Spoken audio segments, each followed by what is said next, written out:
With Drew Brees under center, the New Orleans Saints, every season, you could put it in ink. They were going to compete in the NFC. And this roster, if you take out the quarterback, looks pretty similar to some of those teams. They lost a couple of key defensive pieces, but still, this is a talented group. Joining me now from Locked On Saints and Locked On NFL, Ross Jackson. And Ross, this is also a team that has underachieved the last few seasons with some very talented rosters. So now Jameis Winston, Taysom Hill battling for that starting job. We all assume it's going to be Jameis Winston. Why is this year going to be different for the New Orleans Saints?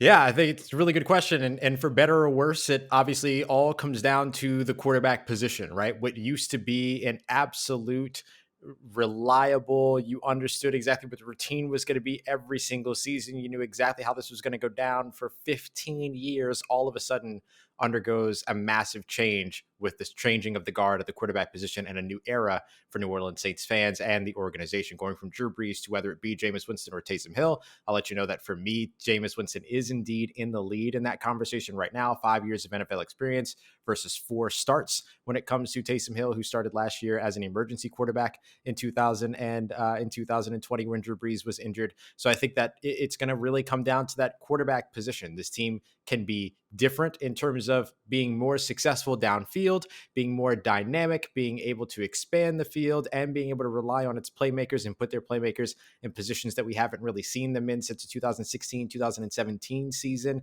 at the latest. Or it can be a team that is completely flustered because of the amount of interceptions being thrown that haven't seen in New Orleans in quite some time. Yeah, sometimes it can seem like cliched analysis to talk about the quarterback position being important, but it's not.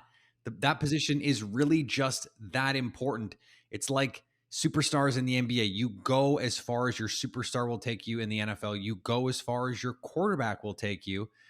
With Drew Brees, the last few years, to your point, not throwing those interceptions has put his defense in some more advantageous positions than they might otherwise be in. Now New Orleans loses some key pieces.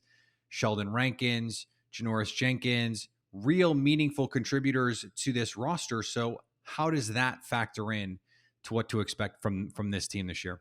Yeah, that becomes a huge factor in all of this. I mean, the defense is probably your second biggest question mark going in, as they lost key players at all 3 levels of the defense. You referenced Sheldon Rankins as well as Janoris Jenkins. That's your defensive line and your secondary, but you lost some second level players there as well with Quan Alexander, who ended his season early off of an unfortunate injury, and then Alex Anzalone, who also went off to sign a contract with the Detroit Lions. Now, Demario Davis is really your only stalwart in the second level for that defense. And so it leaves a big question mark in terms of how they'll be able to cover and limit passing attempts over the middle of the field, something they struggled to do early on in the season. Green Bay Packers definitely benefited from that early on in the year from the New Orleans Saints until they were able to maybe shore that up a little bit by adding Quan Alexander. But when you look at what this Saints defense has, more question marks than what we've seen over the past few seasons. So it's going to be up to the younger guys. Peyton Turner drafted in the first round, Pete Werner drafted in the second round, and then Paulson Adebo drafted in the third round, to see how quickly they can adjust and develop to the NFL game if they get that starting opportunity, and how much they'll be able to hold up and also be able to match the dynamic of whatever it is that's being provided on the offensive side.